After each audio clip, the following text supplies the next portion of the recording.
Seorang kakek sedang merancang dan merakit sebuah jam antik. Dia menyematkan sebuah foto dan alatnya dimasukkan ke jam rakitannya.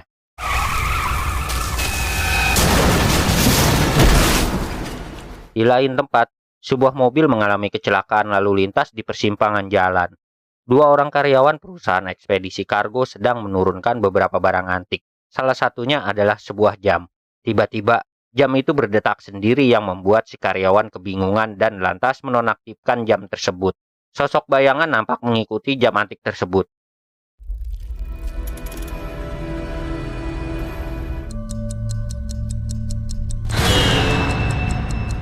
Diksha dan Yufan adalah pasangan yang baru menikah. Mereka mendatangi sebuah rumah yang menjadi warisan dari kakek dan nenek Diksha. Nampak dari udara, rumah secara aneh dikelilingi oleh burung yang terbang berputar.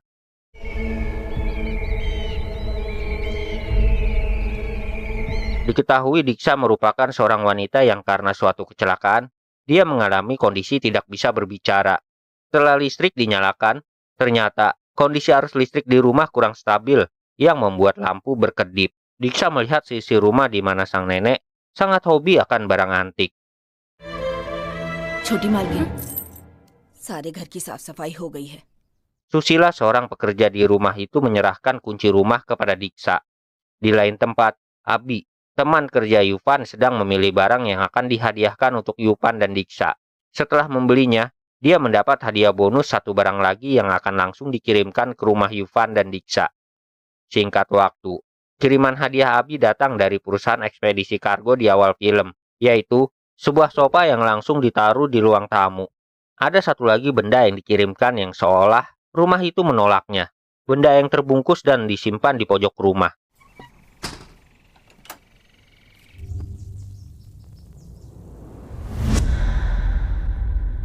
Pada suatu malam, nampak listrik yang tidak stabil menemani tidur Diksha dan Yufan. Pada keesokan harinya, Abi datang mengunjungi Yufan, dan Abi mengetahui ada masalah dengan Diksha yang belum diberitahu oleh Yufan, mengingat akan memperburuk kesehatannya. Ketika Diksha membersihkan patung kecil, ada satu patung yang terjatuh tepat di depan paket hadiah kiriman Abi dan membuatnya rusak. Diksha yang penasaran lalu membukanya. Paket itu berisi sebuah jam antik dengan sebuah kunci untuk mengaktifkannya. Ketika jam sudah dihidupkan, ada lubang kecil yang berkedip, dan Diksha langsung melihat ke dalam lubang itu.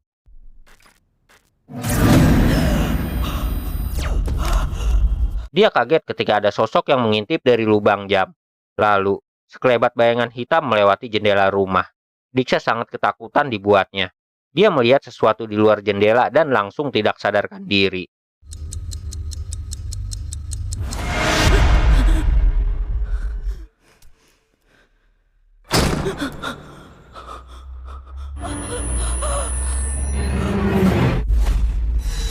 Kondisi Diksha diperiksa oleh dokter yang dipanggil ke rumah oleh Yufan. Pada momen ini, Yufan bercerita kepada dokter bahwa Diksha mengalami kecelakaan dan kehilangan kemampuan berbicaranya sejak saat itu. Dokter menyarankan bahwa Diksha akan diperiksa oleh psikiater. Dia merekomendasikan seseorang dari daerah Pune. Diksha bermimpi, di suatu pagi, sosok wanita dengan kuku panjang mendatanginya dan mengajaknya ke suatu tempat. Diksha berjalan ke dalam hutan. Dia melihat jam antik dan tubuhnya tiba-tiba ditarik sesuatu.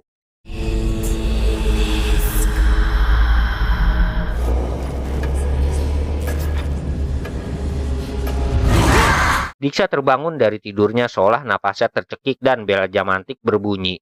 Di balik jendela, sosok misterius mengamati Diksha.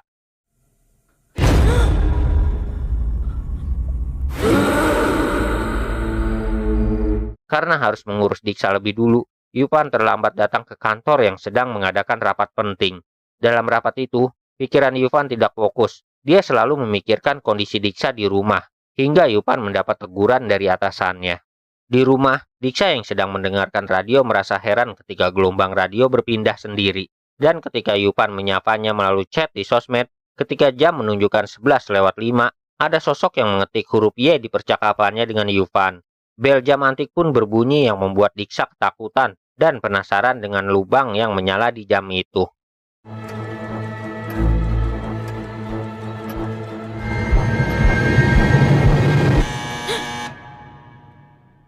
Seseorang menekan bel pintu. Setelah dilihat, ternyata itu adalah orang yang dikenal Diksha.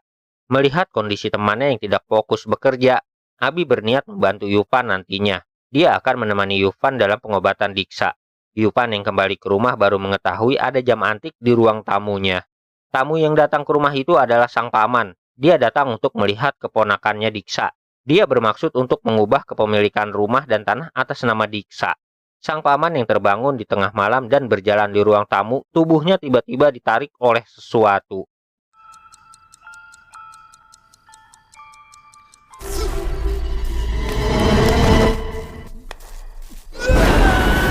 Dia tidak sadarkan diri hingga Yufan menemukan dan menyadarkannya. Rumah ini berhantu. Paman merasakan pada saat malam kejadian, ada orang yang berdiri di belakangnya dan menarik kakinya. Yufan tidak percaya akan hal itu karena ditemukan botol minyak yang tumpah di kaki paman. Kemungkinan paman terjatuh karenanya. Yufan yang baru menyadari bahwa ada yang aneh ketika membuka email dan medsos di HP-nya, semua pesan dari Diksa berupa huruf Y.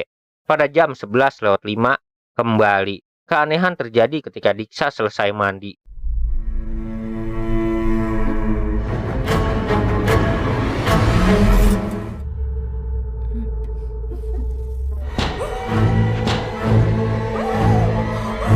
Di cermin, tetesan air membentuk huruf Y, dan di luar jendela, sosok misterius kembali menampakkan dirinya. Diksa yang panik ketakutan berlari. Dalam pikirannya terbesit kecelakaan dirinya lalu. Dia tidak sadarkan diri di pelukan Yufan.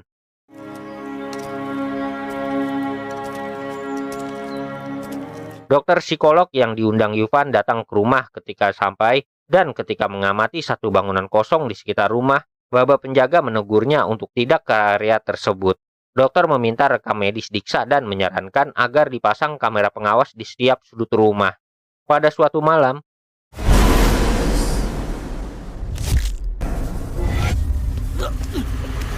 Diksa terbangun dan langsung mencekik Yufan yang tidur di sebelahnya.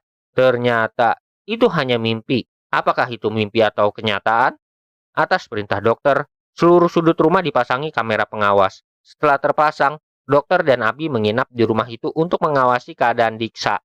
Abi yang kebelet buang air ketakutan ketika listrik tidak stabil. Dia melihat sosok di luar jendela. Dia juga melihat Diksa yang terbangun secara aneh dan menakutkan.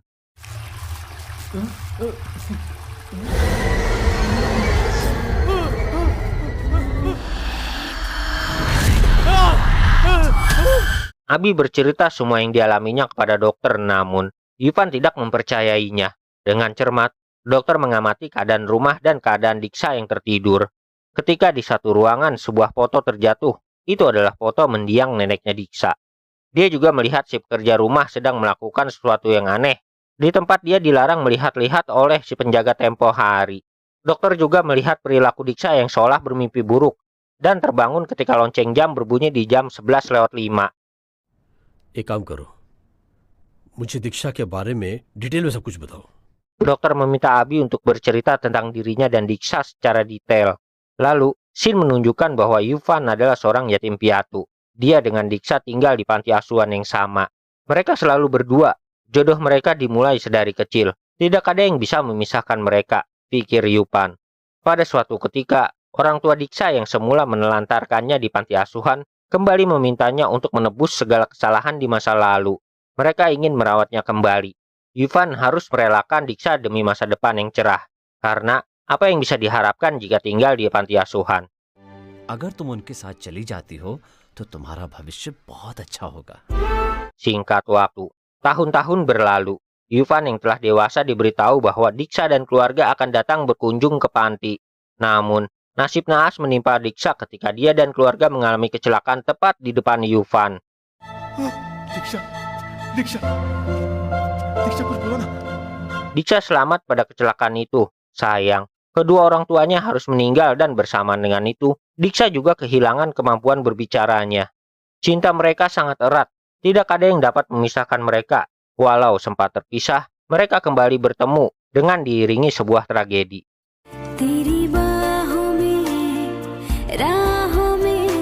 Dokter bilang bahwa Diksa akan baik-baik saja.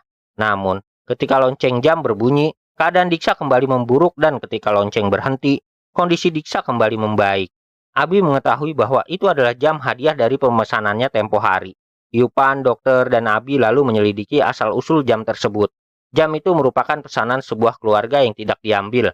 Maka dari itu, jam tersebut dijadikan hadiah oleh pihak ekspedisi, yang lalu menyerahkan foto si pemesan kepada Yufan. Sir उस दिन एक्सीडेंट हुआ था ना, यही फैमिली है वो। हाँ बेटा, हम लोग आ रहे हैं।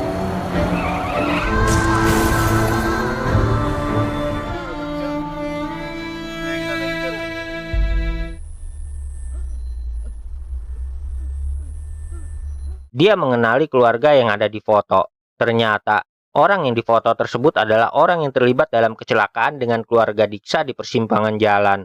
Si suami meninggal di tempat kejadian, sedangkan sang istri hidup dengan menatap Yufan dan Diksa yang meninggalkannya. Yufan panik ketika melihat Diksa celaka. Dia melupakan untuk menolong pasangan yang juga terlibat kecelakaan tersebut. Jadi, yang dialami Diksa kemungkinan itu adalah perbuatan hantu dari orang yang celaka tersebut yang melakukan pembalasan. आज तक मुझे मौका ही नहीं मिला कि मैं भूतों को देखूं।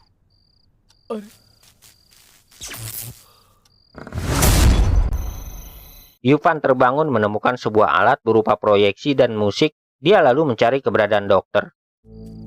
अभी साइकेट्रिस्ट कहाँ गए? Dia berkesimpulan, tidak ada hantu di rumah. Dokter membuka jam antiknya dan menemukan sebuah alat yang didesain khusus. Alat itu menunjukkan foto orang yang terlibat kecelakaan dengan Diksa. Dan anehnya, terdapat juga foto si pekerja rumah Susila. Dokter lalu melihat si penjaga rumah yang menyalakan listrik yang semula padam. Dia lalu menanyakan perihal keanehan yang terjadi kepada si penjaga. Jika si penjaga bohong, maka akan dilaporkan kepada polisi. Sushila को अपनी नातिन से बहुत प्यार था और वो बच्ची। Penjaga bercerita bahwa pada suatu hari anak dan menantu Susila main ke rumah. Susila sangat mencintai cucunya yang bernama Sonu, yang pada hari itu akan berangkat untuk sekolah asrama. Setelah meninggalkan rumah dan Sonu sudah tiba di asrama, ketika perjalanan pulang, anak dan menantu Susila mengalami kecelakaan.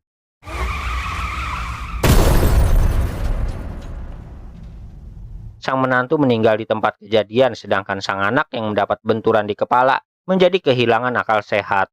Sejak saat itu, dengan diam-diam, Susila merawat anaknya yang semakin hari kondisinya makin menyedihkan. Dia sering berlari dan menangis di makam suaminya.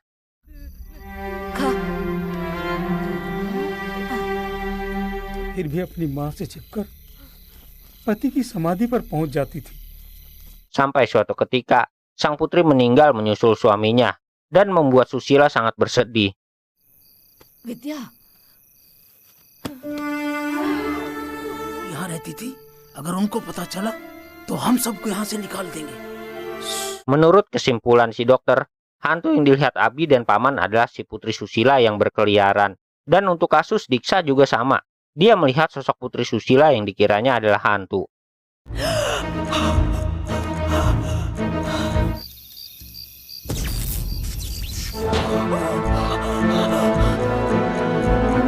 And because of the sound of the alarm, Diksha was terrified every time. Setelah semua misteri terpecahkan, dokter pun pergi meninggalkan Diksa dan Yufan karena tugasnya sudah selesai. Yufan dan Diksa lalu menemui Susila dan cucunya Sonu. Mereka ingin meminta maaf kepada Susila dan membiarkan Sonu untuk tinggal bersama mereka.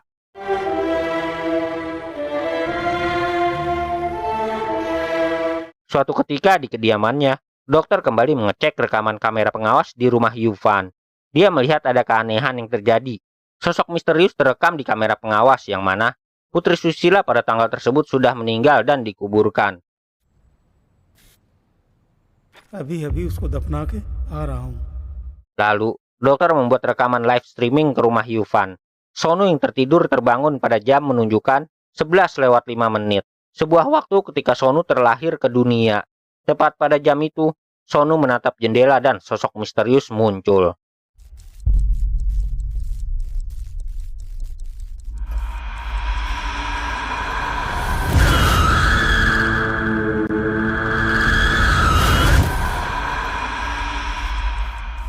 Alhamdulillah, terima kasih sudah menonton sampai detik ini.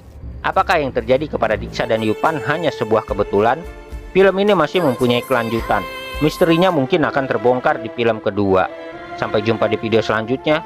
Ayah Dadang undur diri. Wassalamualaikum warahmatullahi अभी wabarakatuh. दफना के आ रहा हूँ।